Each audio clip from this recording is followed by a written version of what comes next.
예수님께서 두 번째로 우리 제자들에게 단도직입적으로 말씀을 하셨습니다. 인자가 사람들의 손에 넘겨져 죽임을 당하고 죽은 지 3일 만에 살아나리라. 이 말씀을 하시고 갈릴리를 지나서 가버나움에 도착을 하셨을 때에 그 오는 길에서 제자들끼리 열띤 토론이 벌어졌습니다. 예수님께서 앉으셔서 너희가 길에서 토론한 것이 무엇이냐 물으셨더니 제자들이 잠잠했다 그랬습니다. 아마도 그들이 했던 말이, 그들이 했던 토론이 옳지 않은 줄 자기들도 알았던 모양이지요. 사실 서로 누가 크냐 하는 쟁론을 했더랬습니다. 나는 키가 170cm인데 너는 몇 cm냐 이런 쟁론 아니었겠지요. 서열에 대한 토론이었습니다. 누가 누구보다 앞서느냐 하는. 이 유대 사회도 서열을 아주 중요하게 생각하는 사회였습니다. 그래서 서열과 지위와 자리에 대한 쟁론을 했습니다. 아마 베드로가 빠질 수 없었겠지요. 나는 예수님의 수제자가 아니냐. 야고보와 요한은 빠질 수가 있습니까? 우리 친척이 예수님 아니냐. 그 말을 듣고 있던 마태는 이 세상 물정 모르는 사람들아, 사회일을 좀 해봐야, 직장 생활을 좀 해봐야 세상을 알지 그랬을 것입니다. 유다는 뭐라고 했겠습니까? 뭐니 해도 머니가 중요하지. 내가 재정을 맡고 있지 않느냐 아마 그랬을 것입니다. 여러분, 제자들끼리 왜 누가 크냐 하는 토론을 했을까요? 여러분, 성경을 가만히 보면 예수님께서 죽으시고 다시 살아나야 하리라 이 말씀을 하실 때마다 제자들은 서열과 지위에 관심을 가져요. 여러분, 참 이상합니다. 예수님이 내가 이제 고난을 당하고 죽고 3일 만에 살아나리라 그 말씀을 하시면 꼭 그 다음에 제자들이 서열 싸움을 해요. 오늘 본문에 보면 두 번째로 예수님께서 이 말씀을 하셨을 때에 누가 크냐 이 쟁론을 했죠. 마가복음 10장 32절 이하에 보면은 예수님께서 세 번째로 내가 죽고 다시 살아나리라 그 말씀하셨을 때도 두 제자가 예수님께 쫓아왔습니다. 야고보와 요한이 왔습니다. 그래서 예수님께 우리 둘 하나는 주의 우편에 하나는 주의 좌편에 앉게 해 주십시오 그랬어요. 그랬더니 또 그 사실을 열 제자들이 알고 화를 내고 싸우고 하는 일이 일어납니다. 아마도 제자들은 그렇게 생각을 했던 것 같아요. 예수님께서 자꾸 죽는다고 말씀을 하시니까 예수님 죽고 나면은 우리 중에 누가 주도권을 차지할 것이냐 아마 그 생각을 했던 것 같아요. 우리 중에 누가 으뜸이 될 것이냐 그 생각을 했던 것 같아요. 또 예수님이 자꾸 살아나신다 그 말씀을 하시는데 저 말씀이 나라를 다시 얻는다는 말인가? 저 말씀이 다시 권세를 얻는다는 말인가? 만약에 예수님께서 그 나라를 다시 차지하시면은 내 앉는 순서가 어떻게 될 것이냐? 예수님께서 권세를 다시 잡으시면은 내 포지션은 어느 정도 될 것이냐 하는 것에 관심이 있었던 것 같습니다. 참, 이 얼마나 딱한 일입니까? 지금 예수님은 내가 조금 후에 이러한 고난을 당하고 내가 이렇게 죽을 것이다 이 말씀하시는데 그 예수님 뒤를 따라가는 제자들은 누가 크냐 이 토론을 하고 있으니 말입니다. 예수님의 뒤를 따라가면서도 뒤에서 딴소리를 하고 있습니다. 동상이몽이지요. 예수님의 관심은 고난당하심과 죽으심에 모아져 있는데 제자들의 관심은 다 자기 지위와 자기 자리와 자기 높아짐에 다 모아져 있는 거예요. 예수님께서 나를 따라오려거든 누구든지 자기를 부인하고 자기 십자가를 지고 나를 따를 것이니라. 이 말씀 하셨음에도 불구하고 제자들이나 우리들이나 다 마찬가지인 것 같습니다. 자기 십자가를 지는 것이 아니고 자기 십자가를 휘두르면서 가요.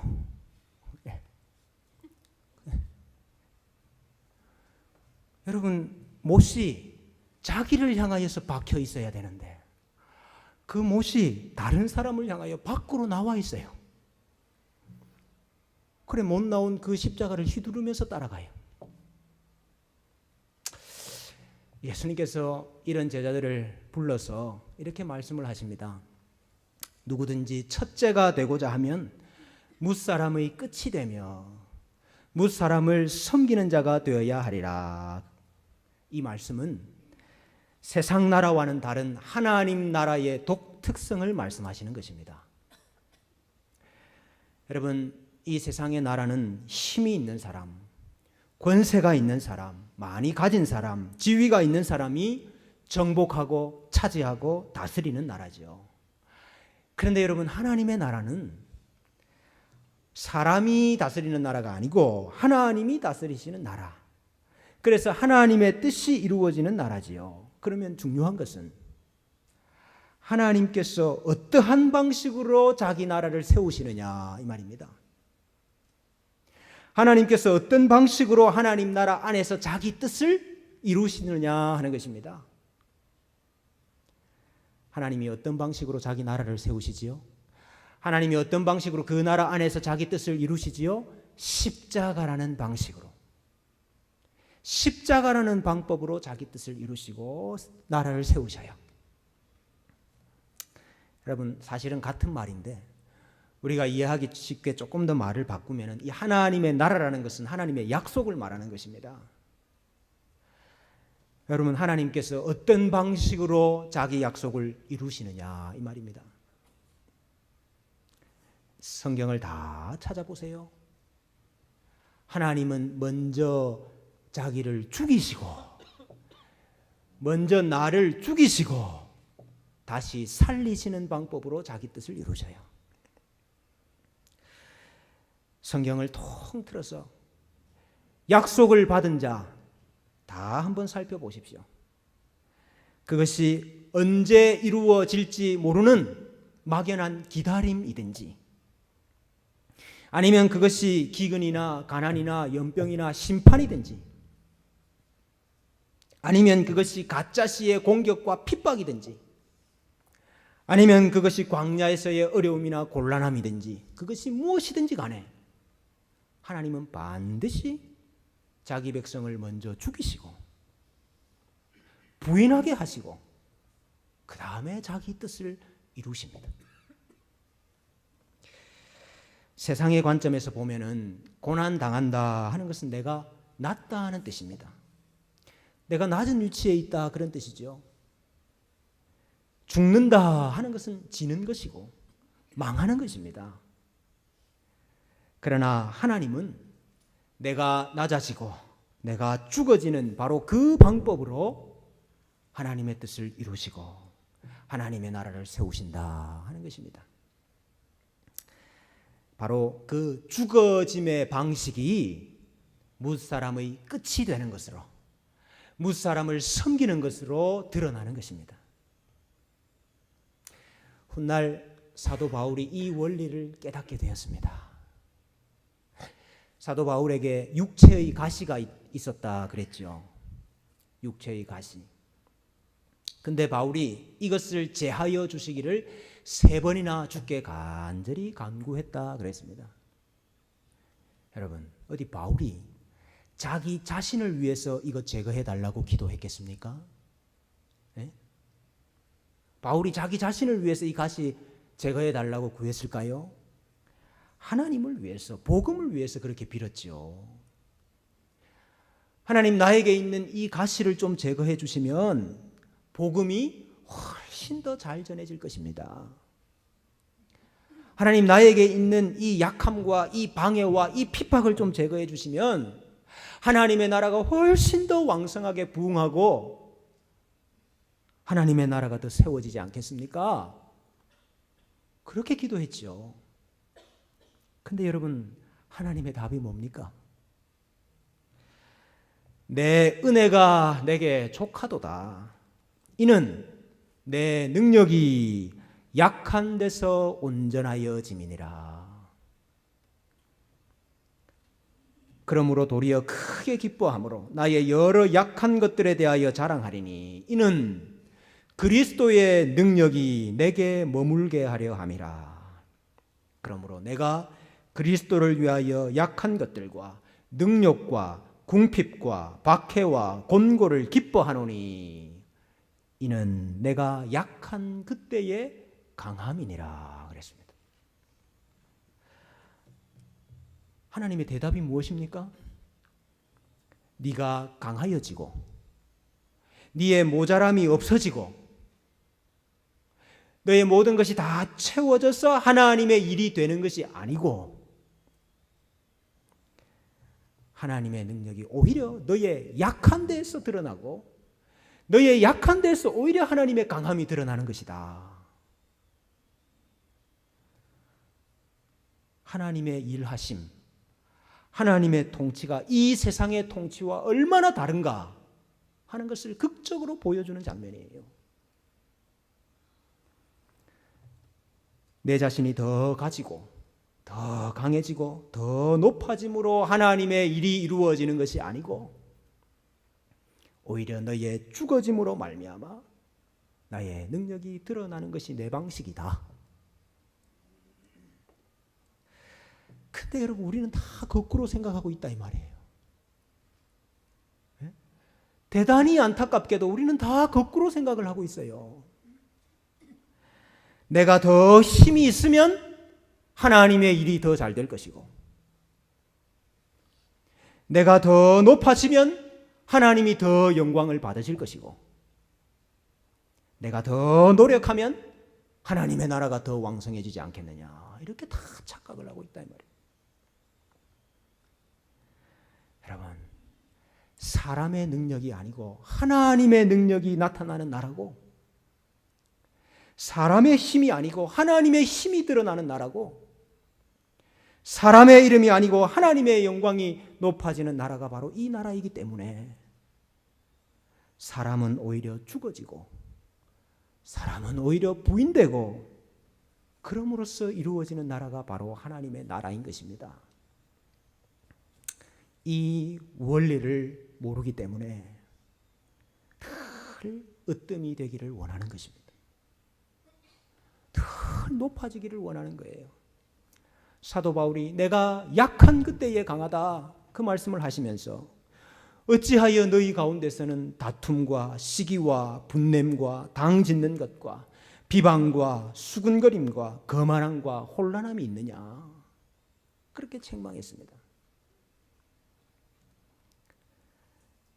너희가 이 하나님의 나라의 원리를 모르기 때문이 아니냐. 여러분, 일은 하나님이 하십니다.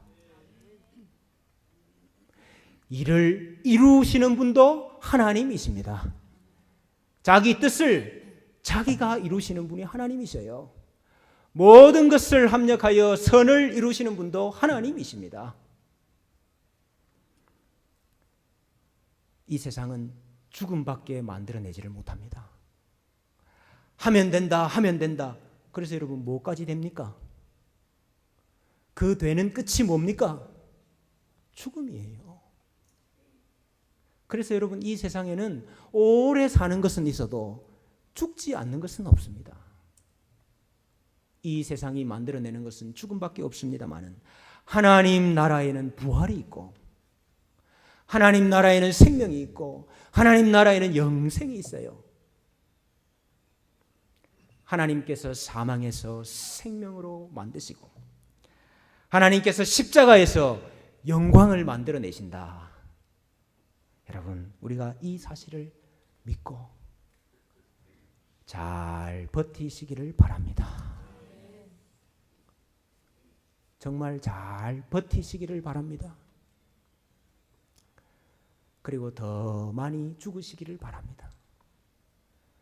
하나님이 야, 너 이만하면 됐다 인정하실 때까지 더 많이 죽으시기를 바랍니다. 여러분, 왜 하나님의 나라가 어린 아이들의 것이라 그랬습니까? 왜 하나님의 나라가 어린 아이들의 것이지요? 어린 아이들은 순진하니까? 어린 아이들은 순결하니까? 어린 아이들은 정직하니까? 어린 아이들은 이기적이지 않으니까? 아닙니다, 여러분. 어린 아이들도 죄인입니다. 어린 아이들도 죄인이에요. 그 어린 아이들의 무슨 특성 때문에 하나님의 나라가 어린 아이들의 것이다, 그 말이 아닙니다. 여기서 말씀하시는 어린 아이라는 것은 지위와 권력과 힘과 가장 거리가 먼 존재다 하는 뜻입니다. 세상의 관점에서 보면 가장 무력한 자다 이 말입니다. 여러분, 이런 점에서 십자가에서 무력하게 못 박혀서 죽으신 예수님이야말로 진짜 어린 아이인 것입니다. 여러분, 우리가 이런 예수님을 어떻게 영접할 수 있죠? 우리가 이런 예수님을 어떻게 영접하고 따라갈 수 있죠? 예수님으로 말미암아 실족하지 않은 자만이 예수님을 영접할 수 있어요. 여러분, 그 시대 사람들 다 예수님으로 말미암아 실족했습니다. 세례 요한도 그랬고 제자들도 그랬습니다. 그리스도가 어떻게 고난을 당할 수가 있느냐? 그리스도가 어떻게 사람들에 의해서 죽임을 당할 수가 있느냐? 그렇게 해서 어떻게 하나님의 나라가 이루어진단 말이냐? 예수님의 순환과 예수님의 죽으심, 그것 때문에 다 실족했다 이 말입니다. 사도 바울이 내가 이렇게 열심히, 이렇게 최선을 다해서, 이렇게 목숨 내놓고 교회를 위해서, 복음을 위해서 일하는데 하나님이 어떻게 이 가시 하나 나한테서 빼주지를 못하느냐? 어떻게 이 핍박과 고난 이거 하나 해결해 주지를 못하시느냐? 그렇게 말하면 그게 바로 실족입니다. 예수님 믿는 나에게, 하나님 바라보고 사는 나에게 왜 이런 고난이 있나? 왜 이런 고통이 있나? 하나님을 욕하고 죽으라. 그럼 그게 바로 실족이에요. 예수님의 고난, 예수님의 순환, 예수님이 짊어지신 십자가, 거기에 걸려 넘어진다 이 말입니다. 그게 왜 그렇습니까? 내가 아직 내 자신을 부인하지 못했기 때문에, 아직 내가 살아있기 때문이에요. 예수님을 따라가는 길이 십자가의 길이라는 것을 깨닫지를 못하기 때문이에요. 힘도 없고 지위도 없고 권리도 없고 사람이 이끄는 대로 끌려다니다가 사람이 못 박으니까 못 박혀서 십자가에 죽는 그 죽음을 통해서 하나님이 오히려 일하시더라. 여러분, 이 믿음이 필요합니다. 이 믿음을 가진 자만이 무력하게 고난당하신 예수님을 영접할 수가 있는 것입니다. 이 믿음을 가진 자만이 천한 자, 미약한 자, 낮은 자, 어린 아이들을 귀하게 여기고 영접할 수 있는 마음이 생기는 것입니다.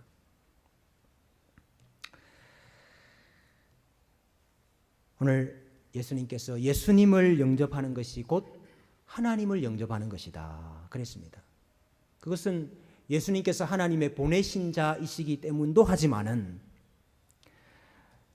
예수님의 순환과 죽으심, 바로 그것이 하나님의 일하심이다, 하나님의 방법이다 하는 것, 그거 믿음으로 하나님을 인정하고 하나님을 영접하는 것이 된다 그 말이에요.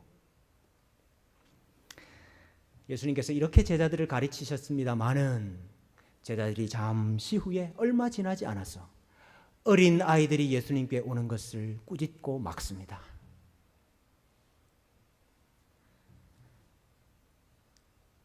아이들의 그 무력함,